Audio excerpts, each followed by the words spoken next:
In this video, we're learning the past tense forms of estar, and we're actually going to learn two different types of past tense. That means that we're going to use two different areas in the Estar magic shop for two different past tenses. First of all, the pandas remain in the entryway and they help Estar clean up the paper stars that we learned about in the previous episode, but Joel and the lizard go back to the aisles of merchandise. Now, what do the aisles of merchandise represent? As we go through the rest of this lesson, we're going to use the different areas of the Estar shop very much like we use the ser shop. The present tense is in the entrance, which we covered in the previous episode. The past tense is behind the counter, and other tenses and moods are outside. But why are Joel and the lizard going to the merchandise aisles? What does that mean? You might remember that in Ser's shop, Joel and his friends never ended up buying anything. After they walked into the store, they went straight to the checkout counter. However, in Estar, they're going to a place that we didn't see in Ser's store. In fact, there's an entire tense that we skipped when we learned Ser. We didn't go to her merchandise area at all. Now that's because this new tense in the shopping aisles, called the Preterite tense, isn't used very much in Ser. But it is used pretty often with Estar, so we're going to introduce it here. Basically, the merchandise area represents a past tense, but it's a special kind of past tense different from the past tense behind the counter. What we learn behind the counter is a general past tense called the imperfect past, if you're a nerd. It's the most common type of past tense for both ser and estar, and it's the tense that you're going to use all the time. But there's this other past tense called the preterite past tense, which is also very common in estar. As a quick mnemonic for the word preterite, the stressed syllable of that word is red, like preterite. In Yol, the shelves in stores are usually red, so you can use that to remember that the preterite tense, or the red tense as we might call it, is stored in the shelving area. As a teaser, we're actually going to learn the preterite form of ser in a future lesson, but not yet. Let's get back to the point. Why does Spanish have two different past tenses? The different forms of the past can actually help to clarify certain situations. To illustrate this, let's imagine that the lizard is walking towards Estar's shelves, but since he's wearing sunglasses, he can't see very well, and he hits his face against a corner of the shelf. Ouch. At this point, if the pandas look at the lizard's face, they're going to see a big red mark on his face and wonder what happened.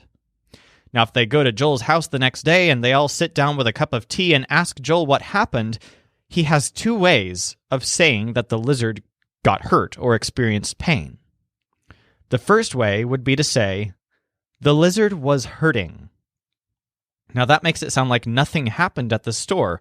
It's almost like the lizard was already in a state of pain when they entered the store. And that's not really what happened. The second way he could say it is, the lizard got hurt. Aha! That indicates an event. It's something that happened while they were shopping. The lizard got hurt. So if you compare the lizard was hurting to the lizard got hurt, you see that this is a more accurate description of what happened. But we have a problem here. Joel never uses the word got. There simply isn't a word in Spanish for got or get. So Spanish speakers don't say that someone was hurting or that someone got hurt. Instead, they have two different ways to say the lizard was hurt. First of all, you could say the lizard was hurt in the general imperfect past tense. That kind of indicates that it was the case all along. But if you say the lizard was hurt in the preterite tense, that indicates an event. So there you go. The general imperfect tense behind the counter, which we'll learn soon, means that something was going on in general. But the preterite tense, or the red tense, indicates an event. Something changed at a particular moment. So just think of the red shelves and the red mark on the lizard's face for the preterite tense. Something happened. Okay, let's learn a couple of preterite forms of estar. Again, the lizard is wearing sunglasses and can't see very much, but he follows his nose. There's an amazing smell that he can't resist. Joel tags along to see where the lizard is going, and then he too notices the aroma. Something smells like beef stew. The smell is coming from an enormous cauldron on one of the shelves. But it's on a bottom shelf in the shadows at the back of the store, so it's very hard to see. Joel comes up to it and tries to lean in and sniff the soup, and in doing so, he loses control and falls in. When he comes out, his face is covered with beef stew. Meanwhile, the lizard crawls along the edge of the cauldron, but he slips and gets one of his feet covered in the stew. Joel looks at the lizard and then feels his own face, and his thoughts start to run wild with worry. This won't be good for his reputation. What would people think if they saw him? They'd probably call him names like Stewface. Meanwhile, the lizard situation isn't so bad because Stewfoot sounds much less insulting than Stewface. Joel desperately begins rubbing the stew off of his face using various items from the shelves. This causes a lot of loud noise, which Tar notices. "What's going on over there?" she yells from the front of the store. Joel tries to explain, "I was in the stew for a moment." But since he's obsessed with the fear of being called Stewface, it comes out sounding like this. Estuve in the stew for a moment. So estuve has the stress on stew. And you can see that the end of the word sounds kind of like face. So it's like Stewface, estuve. When Tar hears what's going on, she comes up just to see if they're okay and to make sure that the cauldron didn't turn them into something like snakes or humans, which would be terrible if Joel turned into a human. When she sees that the lizard has something on his foot, she says, "Is he okay too?" "Oh, yes," says Joel. "He was in the stew too, but just for a moment." To say this, he says, "He estuvo in the stew just for a moment." It almost sounds like stewfoot. Estuvo. So our words are estuve for Joel, I was, and estuvo for the lizard, he, she, or it was. Again, both words have stew as the stressed syllable, but Joel's sounds more like Stewface, and the lizard's sounds more like Stewfoot.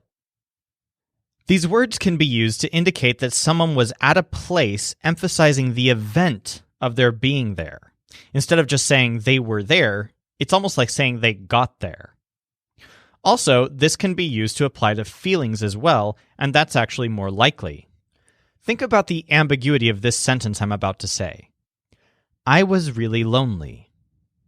Does that mean that I got really lonely at one point in time, or does it mean that I was lonely all along? Well, if I said estuve very lonely, then that would specifically mean that there was a moment at which I became lonely. So this next example is, I was really lonely, or I got really lonely. Estuve muy lonely. Estuve muy sola. If you want to indicate something more general, like I was lonely all along, then you'll want the general imperfect past tense, which we're about to learn. So Joel and the lizard pick up a couple of magic wands from the merchandise, and then they go out to the checkout area, where they're reunited with the pandas. But Tar is nowhere to be seen. They look around and call out because they're impatient to get out of there. And then finally, Tar appears. She stands up slowly from behind the counter with an evil-looking grin on her face. Joel notices that she's holding 3 wands behind her back, and these magic wands look very sharp. This looks incredibly suspicious. Joel wonders why she was crouched behind the counter, and he's afraid that she might be about to stab them. "Why were you hiding there?" Joel asks. But since he's preoccupied with the thought of being stabbed, his words come out a little differently. To say, "Why were you back there hiding?" he says, "Why estabas back there hiding. So again, Joel is thinking she might stab us, so he uses the word estabas, which means you were in the general past tense.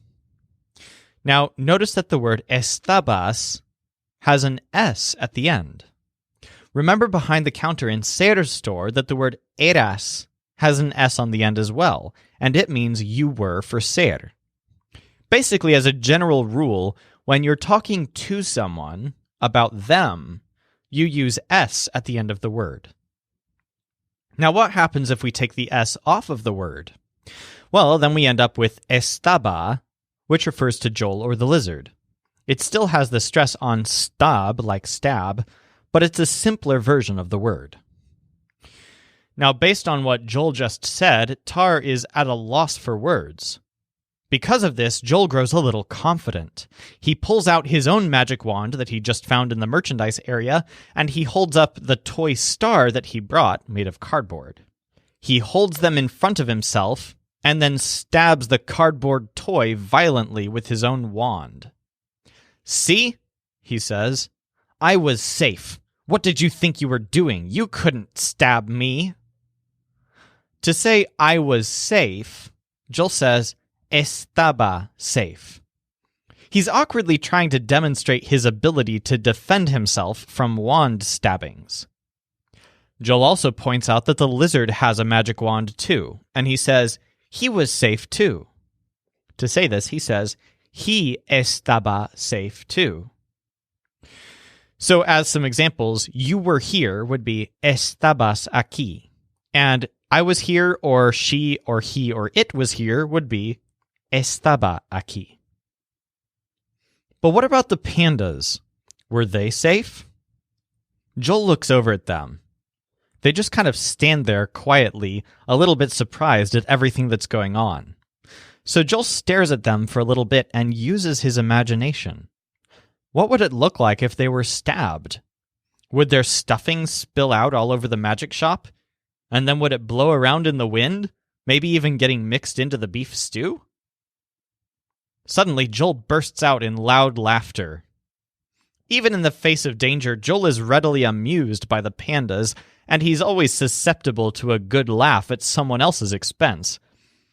At this point, Tar finally finds her voice and asks the question to the group, "What is the bee laughing at?" Joel tries to answer between bouts of laughter, and what he tries to say is, "I'm thinking about the pandas being stabbed," or something along those lines. All he can think of is stab pandas, and this makes him laugh even harder.